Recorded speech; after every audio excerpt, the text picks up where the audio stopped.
I'm really delighted to introduce Adam Zucker and Liz Brady, who will talk to us about their new initiative Across the Pond, which in the wake of COVID-19 pandemic holds particular significance as people are thrust into a chronic high stress state as they face sickness, disruptions in daily life, and uncertainty for the future.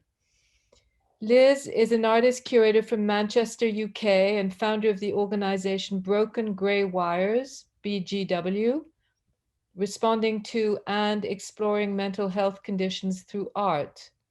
Adam is an artist curator and educator from New York City.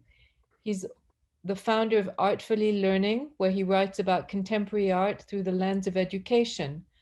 Adam has featured RU artists on this platform and has served as curatorial advisor for RU-related exhibitions. Across the Pond, I'm really very eager to find out about. It's going to generate many collaborative opportunities for the artistic community and be a safe place for them to join.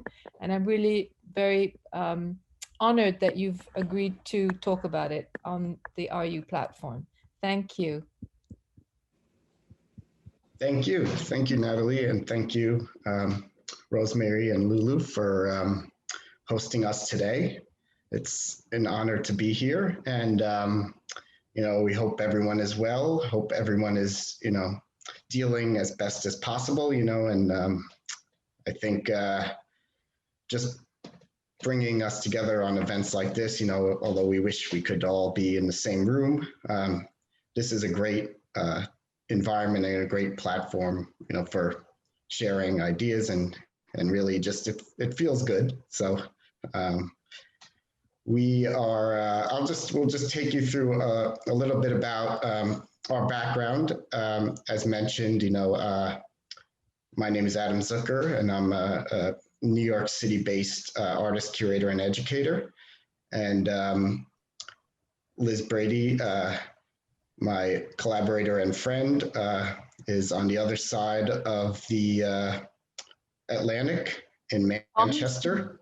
The pond, yes, I got to use that terminology. That's right. And so I think we'll just go through a little bit about what we're doing, our background, and then we'd love to have time to chat with you and answer your questions. We are, here's us, and I think a little bit about what started this, and Liz, you jump in anytime too, but just wanted to introduce how we got started together. So Liz and I met in 2015, and we've actually never met in person. We've never been in the same room. What does in person mean anyway, actually? So we've never actually been in the same physical space together.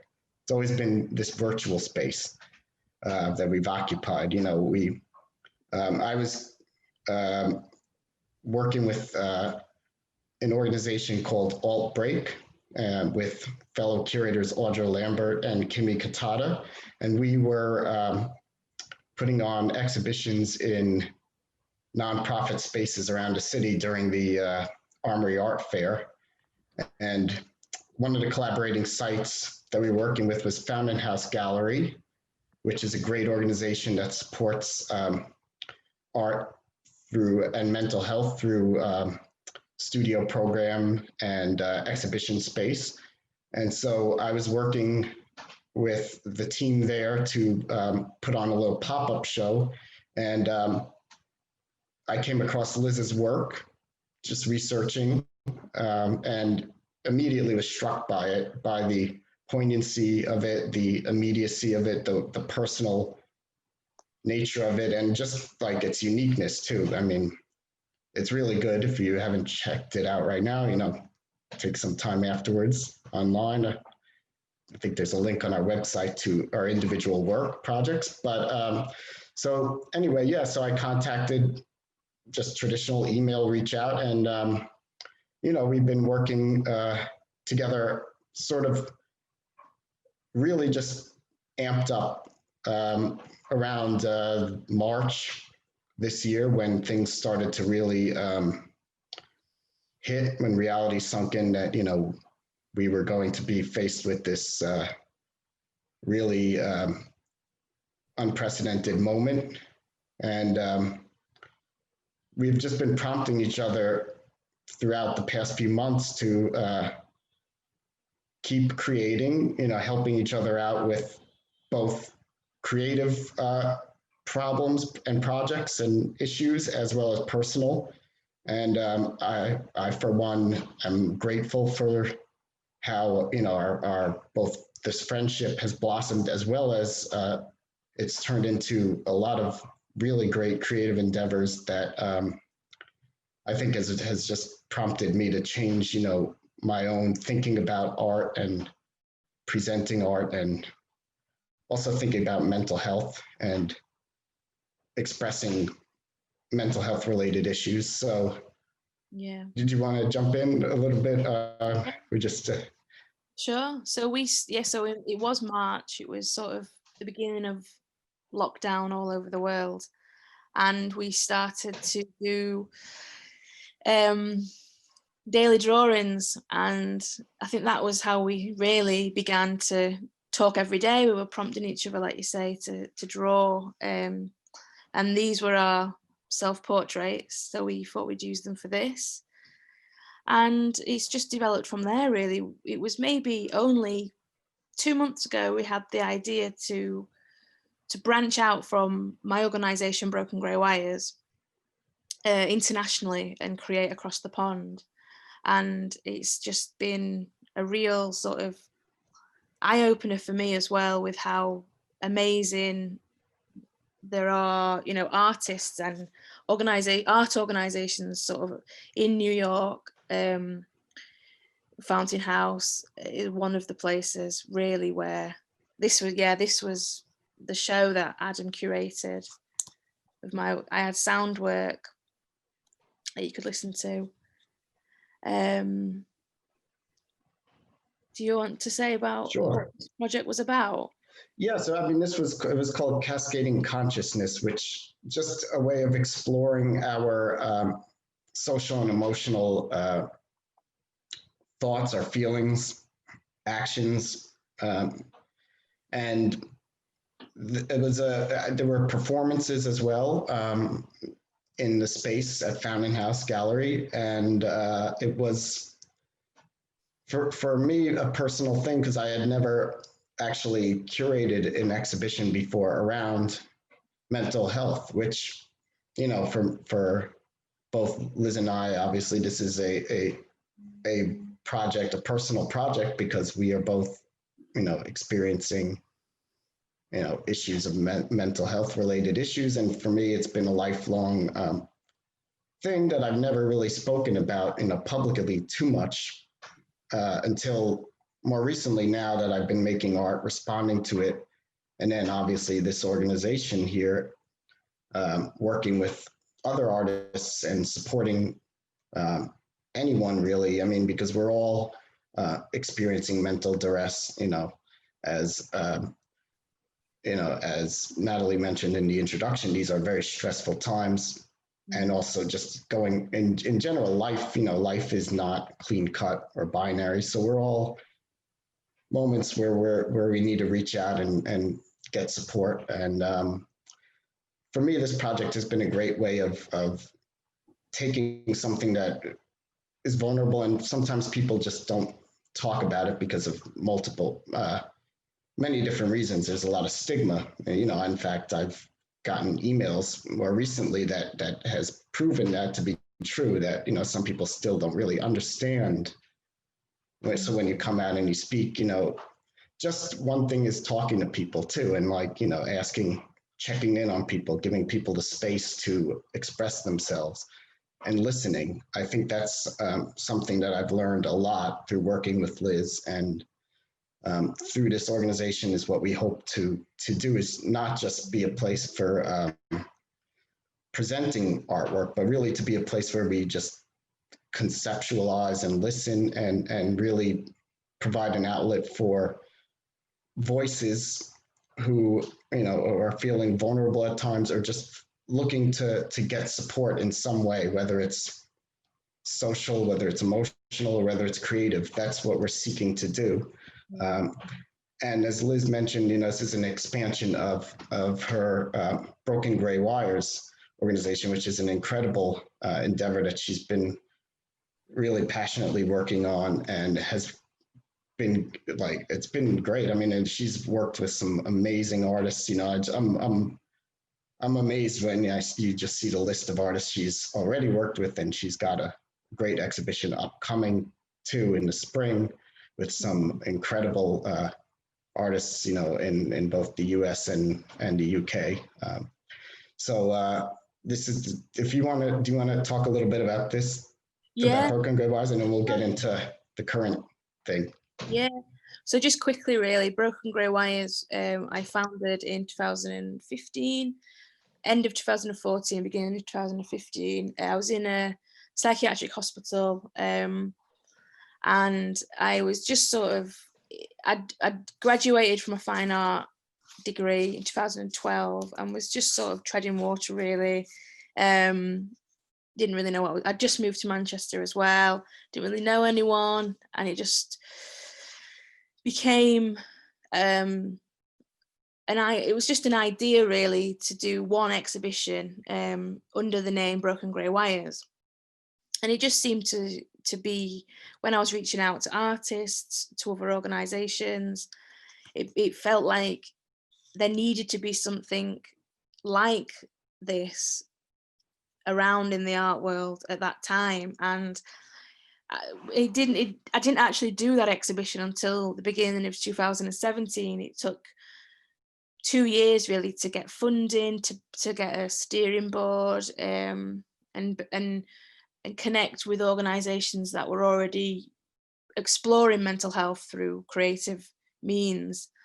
And yeah, since then it's just got bigger and better, really. Like Adam says, I've worked with some incredible artists, Turner Prize winners, Daniel Johnston, who personally was a massive inspiration for me, and I feel very lucky that I'm able to sort of work with these artists, and also a lot of emerging artists, and been able to create opportunities to sort of show alongside some of the more established.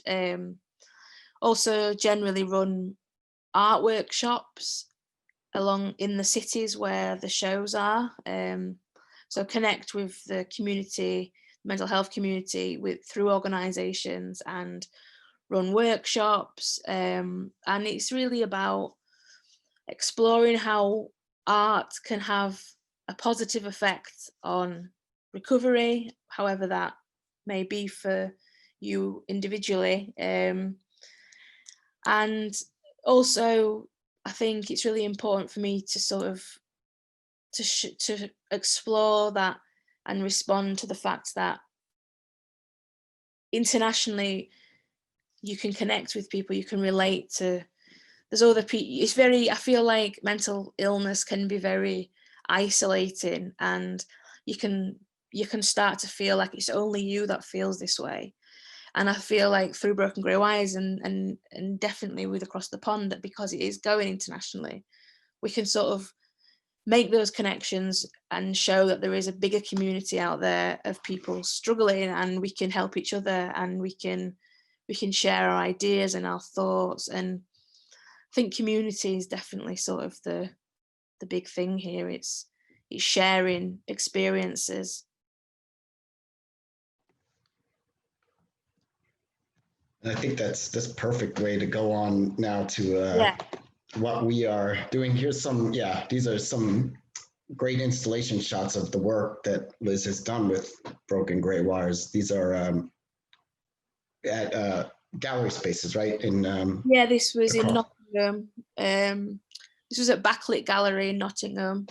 So on the right, it's Benedict Drew. We've got Dan Het is the little game arcade, and Benjamin Ross Dance is the wall drawing. This again was all the work is all in response to mental health, and how as artists we sort of respond to it differently.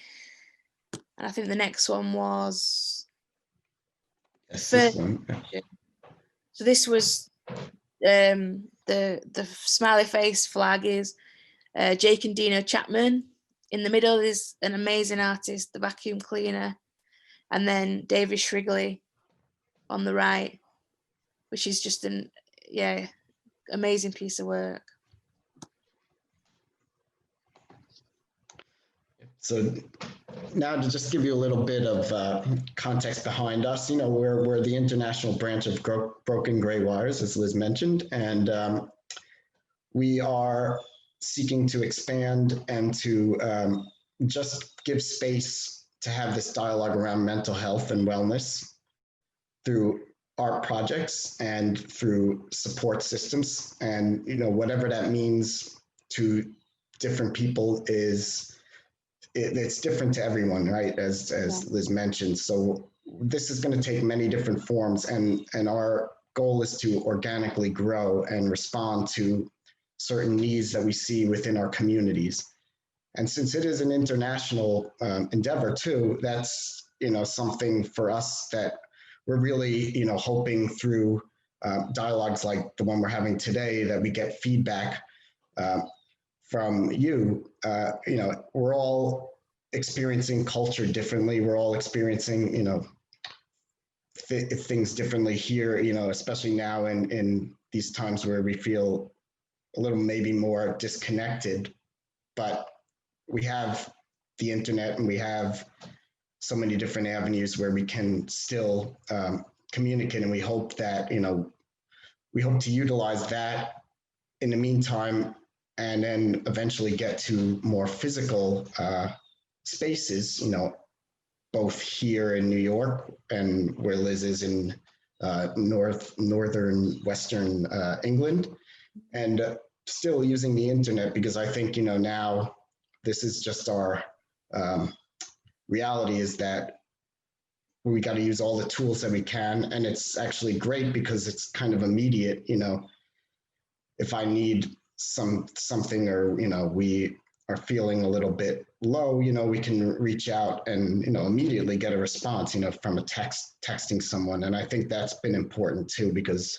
you know, I've certainly utilized that, and I've been available when someone reaches out to me. And I think that's something that's much more immediate now in our current, you know, state of affairs. So that's where we want to create these kind of spaces, and they're experimental, you know, right? They're in person, they're remote, they're, you know, both internal and external. So we're trying to just to explore really, and just be as ambitious as possible within our means.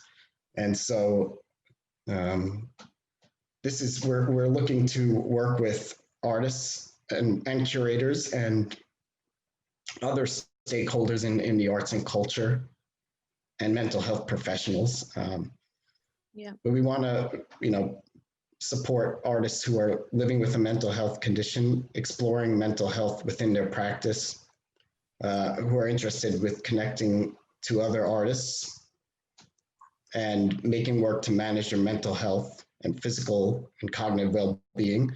So, you know, I mean, and mental health condition, we're not trying to, you know, pigeonhole anything, you know, you don't have to, you know, we want to just have a space that provides safe spaces, you know, where we can just share work, get creative feedback, and talk about some issues that might be complex and hard to talk about. But again, as Liz mentioned, through using art, it's just, it's a way of really being fluid with our expression. And I think for some people, it's easier to communicate visually or by creating a written piece or a song or something to that effect than it is to traditional forms of talking and talk therapy. Both are important, of course, and we're not, you know, we're not here as mental health professionals at all,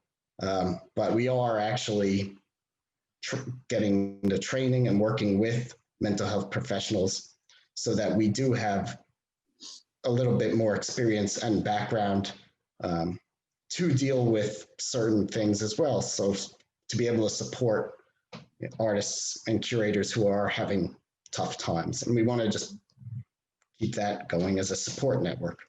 Yeah, definitely. Yeah. That's with the Mind Map, which is a really great organisation in Merseyside, near where I live. So we're going to be getting a two-day first aid, mental health first aid training in the new year. So that'll be a really good experience for us both. And in addition to that too, we've been reaching out and having dialogues with mental health professionals, psychotherapists, social workers, people who are advocates for mental health and well-being, somatic healing. So we are, going to be posting Q&As, toolkits, and other resources on our website and through zines. Our first zines coming up. We'll talk about that in a second. So we'll have these resources. Right now we have a Q&A right now with Lee Brosgol, an incredible artist who's also a social worker. It's on our website. Mm-hmm. So these are just going to be additional forms of physical and digital resources that are available. Yeah. And I think we're gets us right to this point here. What we're doing right now is we're building these local partnerships in both our communities. So we've been having meetings, Zoom meetings with, Liz mentioned Bloom Building where's Bloom? Yeah, I have a hard time saying that for some reason. It's like Merseyside, right? Yes. Merseyside. It's Birkenhead. So it's just sort of very near Manchester, near the sea, actually.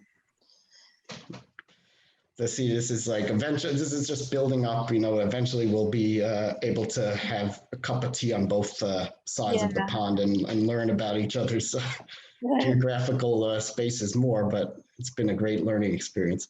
And so we met with Bloom Building. We're really excited to be having partnerships with Bloom Building. We just spoke with Fountain House Gallery, again, which is where Liz and I had our first collaborative effort. And so we're excited to have organizations on both continents right now where we're going to be launching these projects, and we call them cultural exchanges and placemaking activities, because these are going to be participatory projects that will have physical locations in both spaces we mentioned, but also virtual too. So we want to have online calls for participation, exhibitions, zines, publications, and toolkits, and then physical and remote drop-in sites for support. So as we talked about, getting the training from Mind Map and just continuing to learn more about providing support, active listening, and other skills that we can build ourselves to help the community. Mm-hmm. So this gets us to the hearsay. You want to talk about hearsay, Liz? So hearsay is the first sort of major project that Across the Pond is working on, and it's with the Bloom Building. So Convenience Gallery is housed in Bloom Building in Merseyside, and we initially had talks with them. They to do a sort of a long-standing collaboration, and this is the first of, I hope, many projects with them. So we are going to be with these, and with Fountain House Community in New York, we will be taking in submissions from the community as they respond to their environment through sound. So we will be creating toolkits, which is downloadable, with prompts, sort of taking a lot of inspiration from the Fluxus movement. And people can use their phone, we're hoping to have sort of drop-off points for technology, because it's really important that this is as accessible as possible as well. Obviously, not everyone has phones at the moment. People will create spontaneous noise, spontaneous sound, send it to us, and we will upload it to a dedicated website for hearsay. As you can see here, it says there'll be prompts sort of like, what does relaxation sound like? What does the morning sound like to you? And I think that it's sort of a really experimental project at the moment. We want people to respond to this in new ways, in experimental ways, and it's sort of, we want to build a community. So the website will have, we will be able to pin where you are.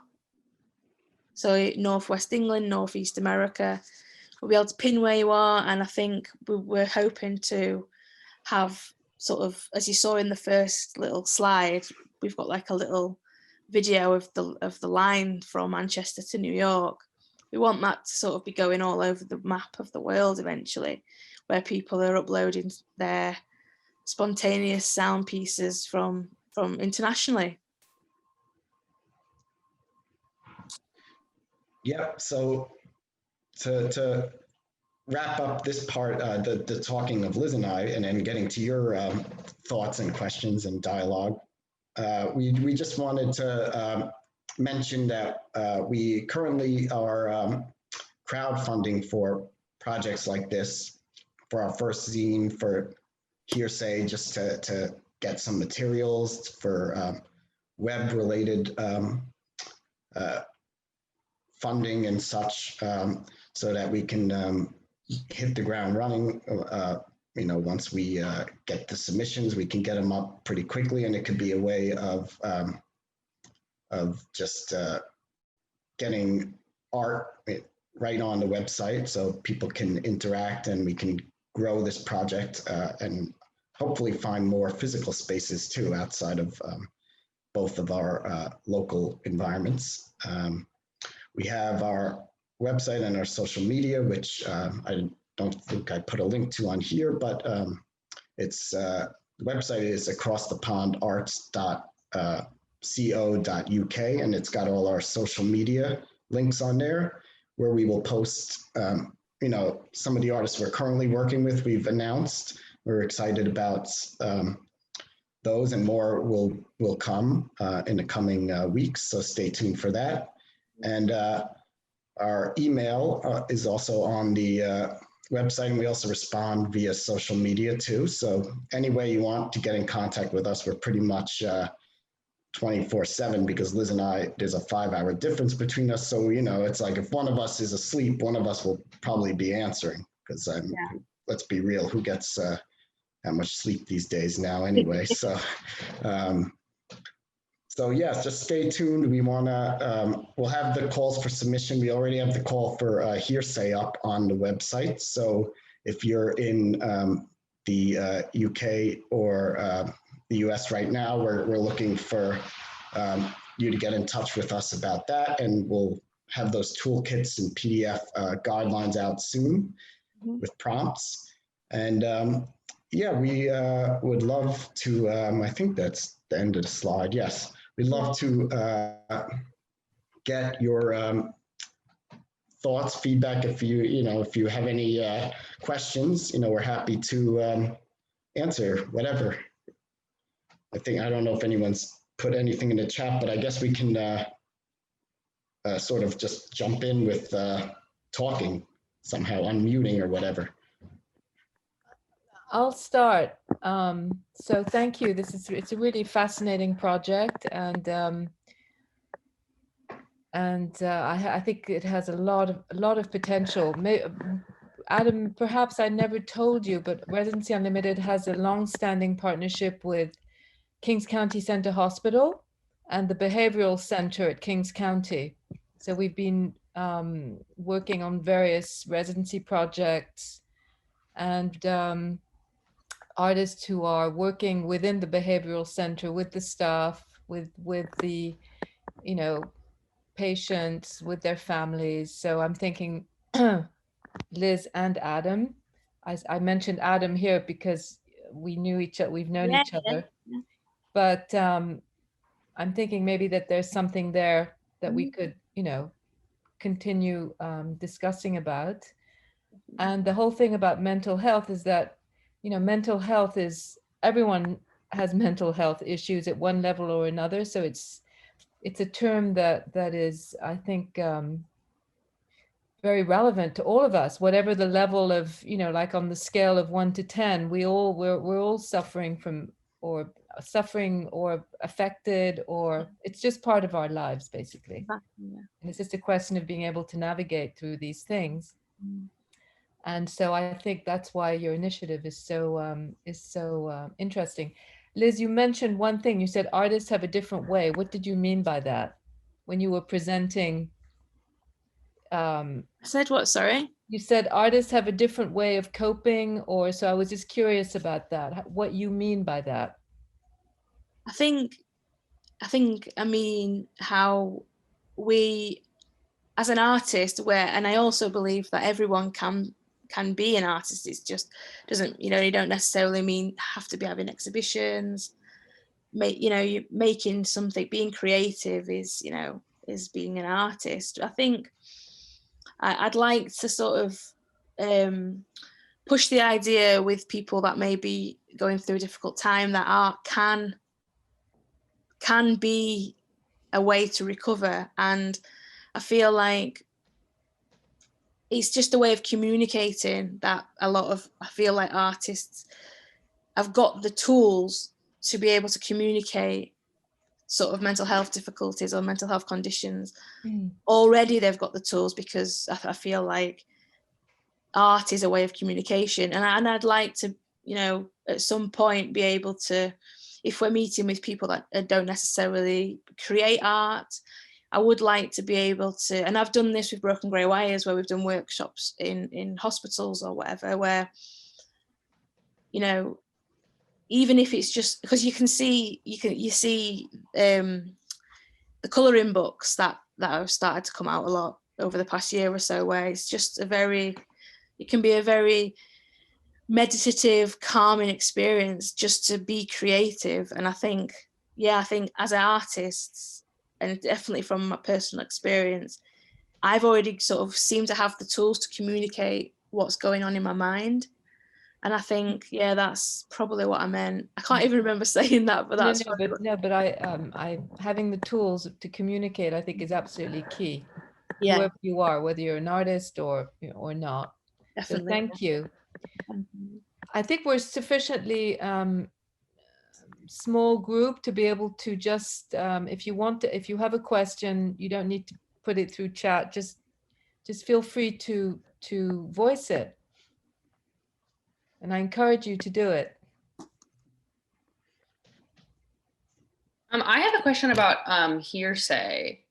I think that's a really interesting concept, and I've been seeing more of that leaning into like mapping yourself digitally during COVID, and I think that's a really interesting way to think about like a built landscape and like how we fit into it. So I guess I was wondering what sort of technology you're planning on using to map that, and how that, I guess, knowledge of technology is being, if it is newly incorporated into your practice. That's a great question. Well, Liz, did you want to speak to the part about the web? I mean, for the technology for the sound component of it, it's pretty bare bones, because we want to make that part as accessible as possible. So, I personally, Liz and I both have backgrounds in multimedia. I started off in music sound recording, and so I, have the wherewithal to actually, edit these pieces when they come in. And then Liz is an excellent videographer and video artist, so she's got all these tools too, and she'll have to teach me a little more of that too as we go on. But we want to make it as accessible, because people are going to be using their cell phones. People are going to be using, even like if they have those analog tape recorders. We want to get, as many, we don't want to turn people off because they don't have the equipment. In education too, one of the things with remote learning, one of the problems has been access to technology. So we're looking again, and too, as Liz mentioned, we're going to have these drop-off sites, hopefully with our collaboration partners, have drop-off sites where people could donate materials. And so, once they send the files, we can convert them. And if it's physical, we would just, if it's analog, we'll turn it to digital and that way too. And then I wanted to also mention that everything is actually going to be reverted back to analog, in this cool kind of like DIY punk rock aesthetic. We're going to make cassette tapes that are going to be available at the physical sites, so people could eventually, when it's safe to do so, listen to it that way as well as online. But as far as the mapping part, that's an excellent question. And I will turn that over to Liz because she is the web expert here for us. I have very little knowledge about the web, but she's been doing she did the excellent site and everything, and we're going to be working on the map together, but she's really the one who knows the back end of that. I think initially it will be quite a basic sort of where you have all the different areas around the world where we've got submissions from, and it will be making sort of like a stop motion, because the stop motion image, which is what the first slide of the presentation was, that was just stop motion. But then going forward, it would be, the idea is to have where you can click an area of the world, and that will take you directly to their sound piece. Now for that, I have no idea how to do that. That's like way past my knowledge of technology with websites. So that would be the case of hiring someone to work with, probably a web developer or someone to work with to do that. But I think that's the initial idea, will be a stop motion image video, and then it will be working with someone to develop that integrated into the website where you can click and it will go to the sounds. Cool. Thanks.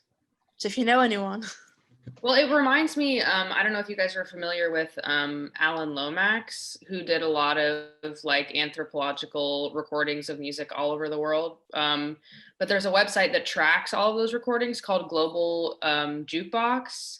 And you can click on spots all over the world on this like interactive map, and it plays the recordings for you. It's just a really interesting website I would encourage you guys to check out. Yeah, definitely. That's Global Jukebox. I'll put it in the chat. Put the link in the chat. Okay, great. Yeah, thank you.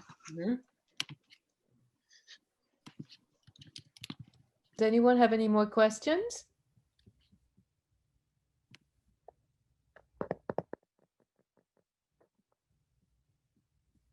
I'm curious in the group if there are artists. I know Francesca's an arts educator.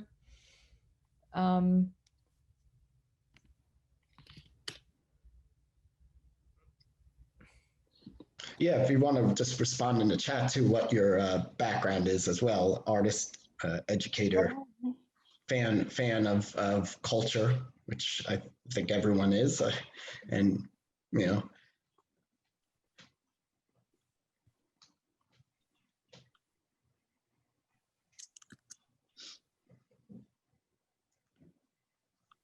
have to unmute. Oh, there we go. Yeah, Hi, Sarah.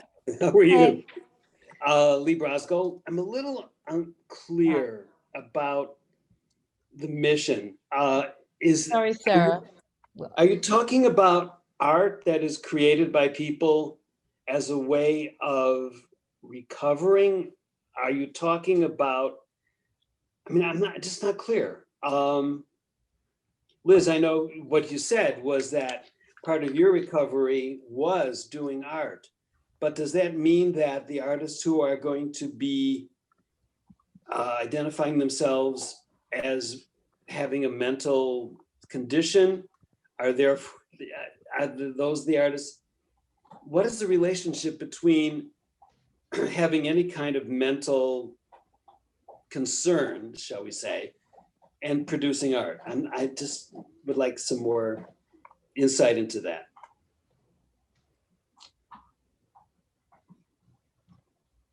Sure. So, yeah, I mean, it's and it is different things for different people. I don't think there's one specific concrete answer to that question because you know, it is such a personal thing. I mean, the artists that we exhibit, or that artists in Broken Gray Wires exhibits, some of them I would imagine if looking at their work too, I mean, they don't specifically outright say often, you know, I am suffering from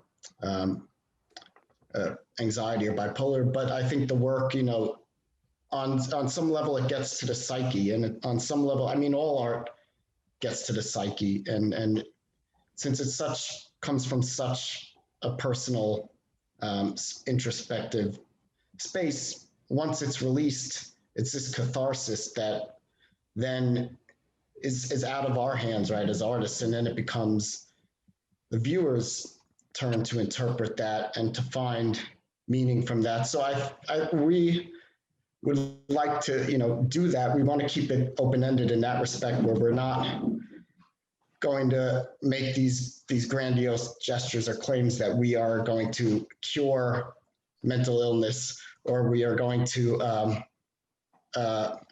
you know, address specific forms of mental duress. But on a grand scale, I will say that we do want to provide space. We want to provide this kind of give people space for things like grief, give people space for things like coping. We'll create these toolkits and mechanisms for people to be able to have agency over that. But I think, you know, for us, I think the thing that's helped both of us too, I don't know, I'm speaking for both of us now, but I think giving each other space for grief has been huge. And I think this project wouldn't have happened if it wasn't for that, you know. And I think the nice thing about art is it really opens up, where it's hard sometimes to talk and sit in front of someone and say, you know, I'm not okay. We should, and we want to get to that point. But we realize that through these artistic endeavors and through exhibitions like the ones from Broken Gray Wires, and then things that we are going to be doing through our zines and through Hearsay, it's a way to be able to take your isolation, take this sort of feeling of duress and stress and anxiety, and putting it forward into the world.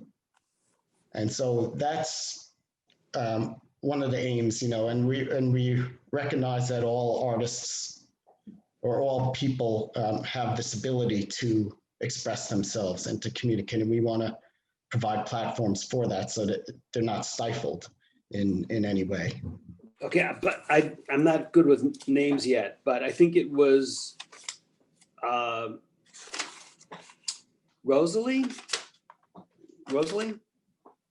Rosemary, yes. I think what you said is very accurate, that when you talk about mental distress, we're on a scale of 1 to 10, and everybody's on that scale.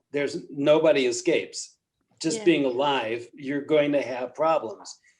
But there's another issue here which is complicated, and that is that when someone says, you know, like, I am manic depressive, or someone says I have bipolar, or someone says, you know, like I have an OCD, that's a diagnosis that has been assigned by a professional.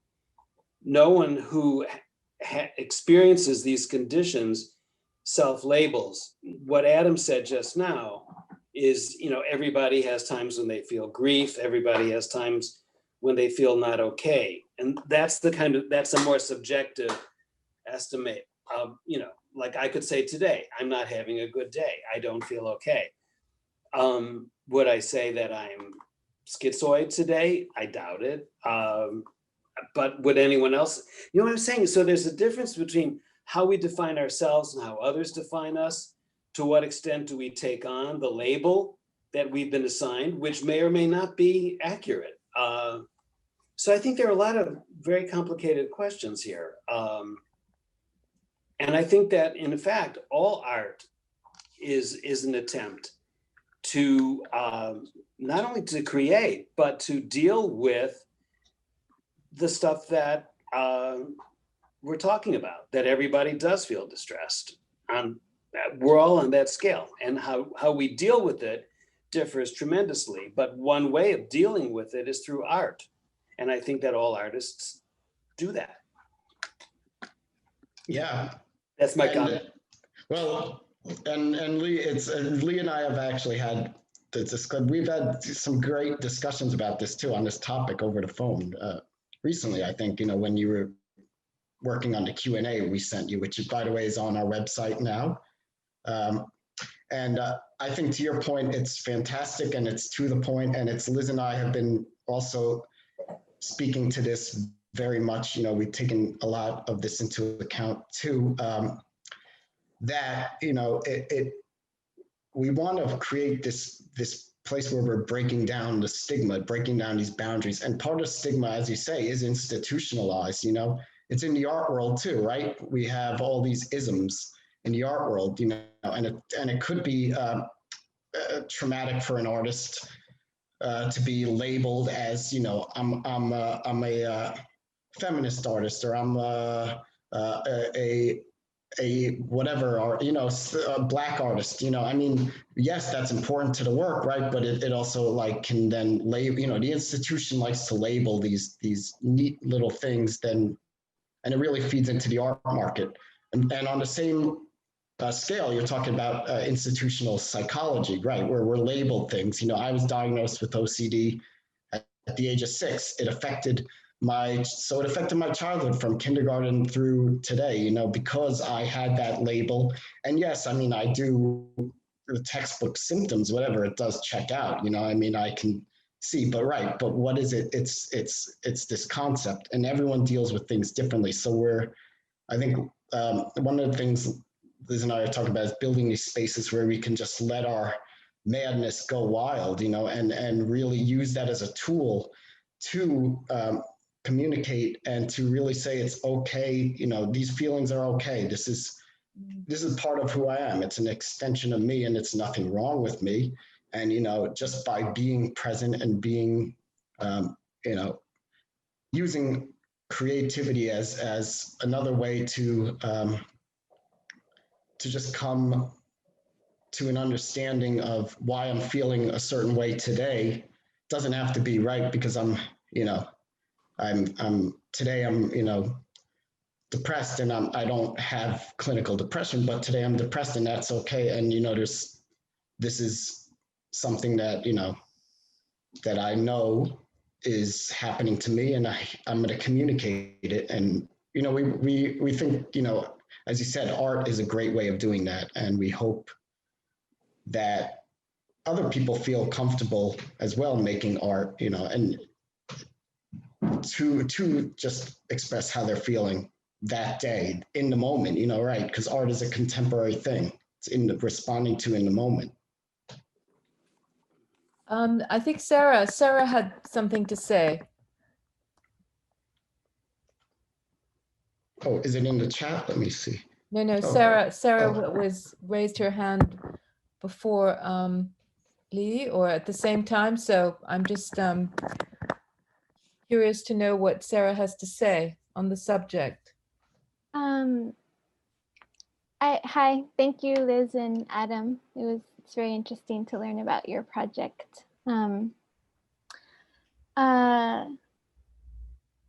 I I've been thinking a lot about how within the COVID era, we've been stuck using these technologies, which on the one hand are really great because we can maintain connection and contact. But there's still like the absence of the body or the presence somehow. And it struck me that you're working with sound because sound has like this capacity to transport in a way. And so I don't know if you had thought about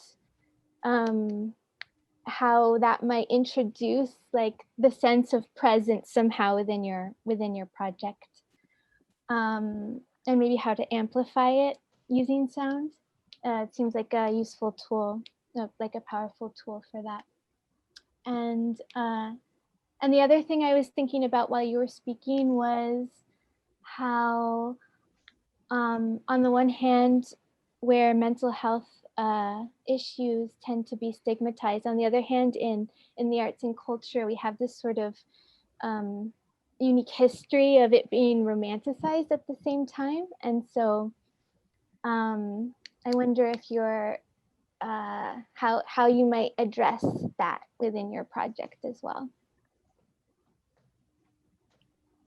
I think the sound piece is really interesting. What you say there about how it can amplify things, and I think I started a soundscape with Everton in the Community, which is in Liverpool, and it was sort of about us walking around the city and learning about where we live and each other. And I think that there's definitely going to be a different feel to it where we can't do it together. Like it was a real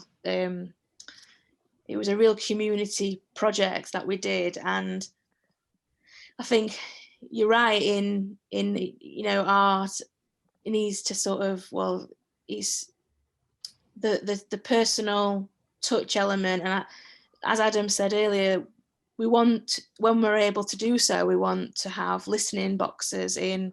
It's going to, so the sound's going to go onto cassettes, and we'll have players sort of around the gallery space, and there will be also a listening box or area where you can go and privately listen and just sort of take a moment, like step back from sort of the rush of the gallery, which I think is can be quite an intense space actually. But what you say about the romanticizing, I think it is a really important thought, because I mean, I've got bipolar, and because I'm an artist and I work predominantly about mental health, there's a lot of people that have said to me, oh, it must be great, you get manic and you're able to sort of do this or do that. And it's just like, it's really not, that's not how it works. And there's, when my mental health is bad, I can't get out of bed, let alone create something. So I think it's really important for me to be very honest about that. And for some people, I'm sure they are able to create more, and maybe, when I'm manic, I get very fast thoughts, think quicker than I can write or speak. But I think it's really important because I've also worked with people where they've got manic depression or other conditions, and they feel like a failure because they're not hyper creative when their mental health is sort of being affected. And I think that's obviously a stigma. That's obviously something that is we're told, like, that artists who are mad are able to be these geniuses. And I think if you're not, you do sort of feel a bit like a failure. So I do think that that's something that we need to address more, actually, which we've probably not done yet. Yeah, I have the sense that the discourse about it is shifting, but we're sort of in this in-between place maybe about it. That's potentially really interesting to consider. Yeah, definitely. Yeah. I think this is both it's fantastic that I mean, and it is optimistic to hear you say that, because I think too, from the perspective that I have, that the discussion on mental health has shifted, and the whole thing of, right, the creative tortured genius is, you know, has also been somewhat transcended by reality. You know, and I think that also comes from art. You know, I think art does that because it is this, it's just, you know, it is a way of taking what's internal and releasing it. And that too becomes this catharsis. And whether it's, you know, has anything to do with mental illness, I don't think matters at all. I mean, it's just in general, I think art is a way of releasing this internal energy. And for some people, yeah, that, as Liz mentioned, some people, it's great that can provide immediate sort of, or over time sort of release, or what's the word? Helpfulness, you know, just helpfulness, right? But the thing is too that it's really, yeah, it's so as hard as it is to talk about it, you know, it's hard to even talk about it. And it is hard to make work about it too. It's just because we're not conditioned to really have these discussions. But there's so many great endeavors now coming out in the entertainment world. There's great shows about mental health, has even been taken a turn in, you know, Hollywood's done a better job than they've done in the past, which isn't saying much, but they've done a, you know, I think the large scale cultural discussion has shifted. You know, schools and are putting more effort into counseling. We hope that continues, because right now we need that just as much, if not more, as other things in the curriculum. But yeah, you know, it's, and things like sound, you know, just sound for so many people triggers a lot of different emotions, different archetypes. You know, you hear certain things and it brings your memory to specific events or moments. I think sound is such an immediate way of responding, and you know, it's such an abstract concept too, sound. I think that, like, using it in art has a lot of potential, you know, and we want to combine that with the visual, with the mapping, with other kind of ephemera that we're going to have. And we want to have as many different ways of expression, and people mapping their own experiences. And, you know, and whatever that is to come with it, we'll contextualize it later. That's not really our job to contextualize anything. I think it's just people will have a chance to view it and hopefully form understandings about it. And, you know, but we just love the dialogue. I think that is so important, just to have this dialogue, because, you know, as an artist for myself, I haven't really shown my work in a long time, because I, you know, got into other things like education and other aspects that I wanted to do more. But, you know, we all make work, we all have the potential to be creative, and it's just like, I think it all should be shared in some aspect, you know, whether, you know, if you want it to be. And that's what we want to do, you know, with these participatory art projects.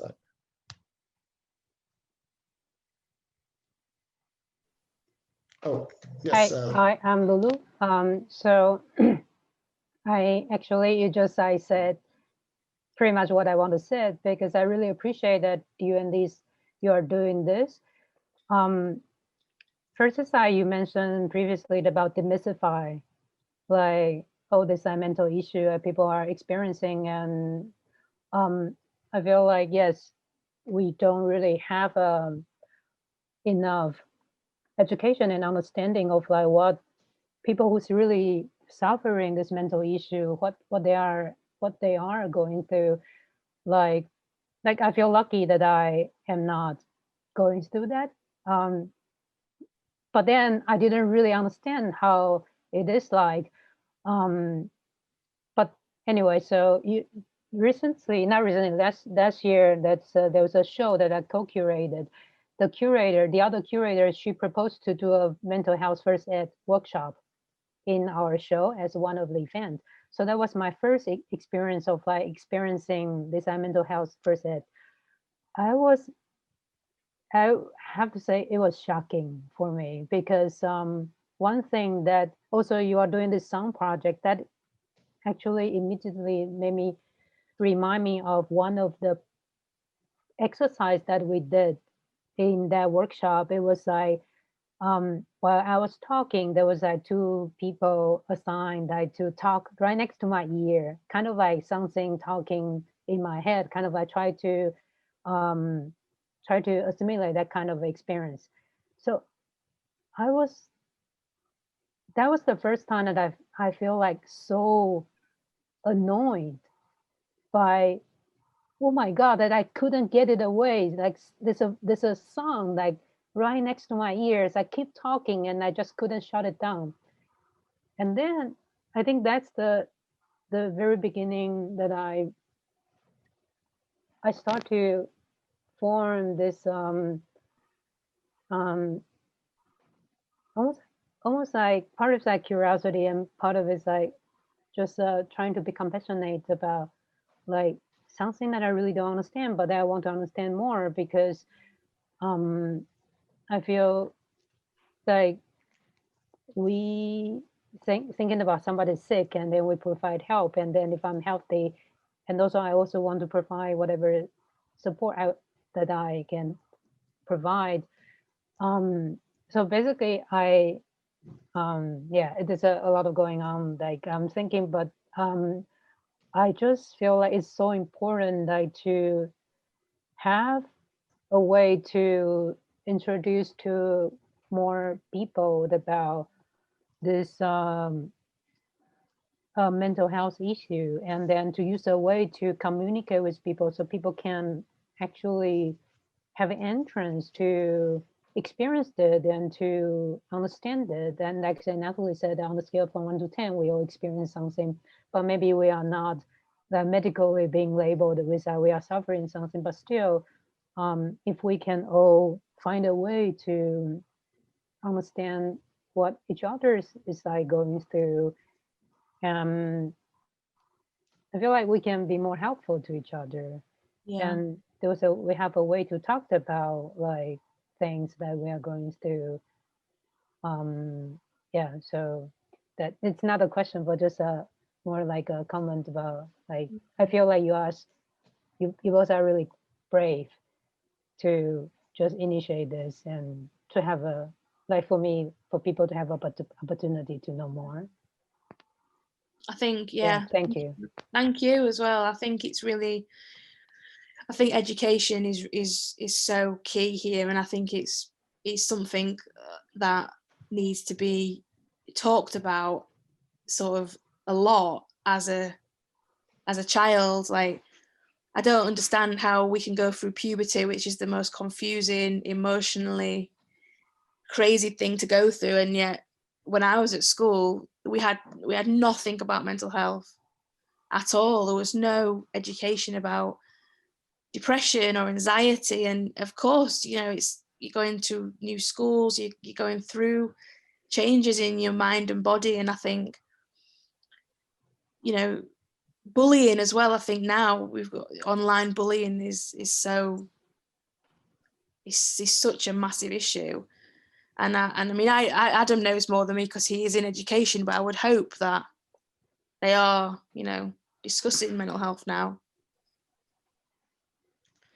What you said, Lou, is I really touched me, you know, when you had that experience, because that is, you know, when Liz and I came up with hearsay, you know, the name in itself, I think, is symbolic in that it's the words hear and say, you know, we're expressing there's a group of people are participants, and us as artists, the art form is both twofold. It's saying something, and then it's also this active listening. And that goes into, the whole thing too, as Liz is mentioning, and what you mentioned too, Lulu. It's just being there, observing these kind of skills, educating ourselves about really exhibiting empathy. I think education and empathy are the foundation of why I think it's so important to have these artistic investigations and explorations. It's just a way that we're learning about other people. I think sound is so immediate. It's just a way into someone else's personal psyche.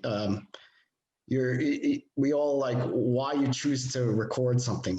It's really immediate and really intimate. And I think a certain kind of expression like that and communication like that really will hopefully lead to these understandings, and through that we can talk about empathy and really understand what other people are hearing and what they're feeling and what they're saying. And and that's really hard, but it's something we need to do. And it's right, and it's uncomfortable, but I think having these scaffolds, and art can provide sort of a scaffold to it, because it's steps, it's incremental.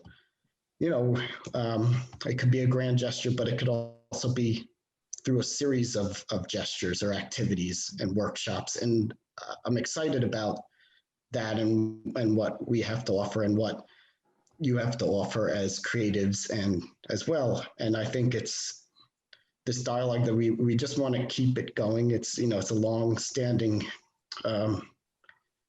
thing, and it will grow. And we hope that you'll continue to reach out and talk to us about these things, and we want to really get to that point too, where we just form these communities in general outside of the art world, where people can have this creative empathy going on, where we become better observers and better feelers, just understanding what other people are trying to say, not being the loud voices in the room, or this tortured artist persona, or whatever. We're all vulnerable. We're all vulnerable. Humans are vulnerable people. We really have no clue what we're doing. I think it's apparent from the start of humanity. We build skills and we scaffold those skills and we keep learning. But the only way we could do it is if we learn from one another and provide support systems for one another. And so, I'm grateful for this discussion too, because I already getting some great resources and ideas and inspirations through what y'all have been saying. So, I think Liz and I, we're really grateful just to have outlets like this. Yeah. Does anyone have any more questions? Well, we know where to reach you, Liz and Adam. Thank you so much for this really a very insightful presentation and project. And I, wishing you tremendous success. It's already successful through your project, Liz. Just one last question. The title of your organization, Breaking the Gray? Sorry. Broken Grey Wires. Broken gray wire, not breaking gray wires, but broken gray wires. I love the title. It's very enigmatic. It came from when I was in hospital. I was writing some really weird poetry, I guess you could call it, and that was part of one of the sentences. It was about my head breaking, and there were just broken grey wires in my mind, and I thought that was quite you could visualize that quite well. So I that's where it came from.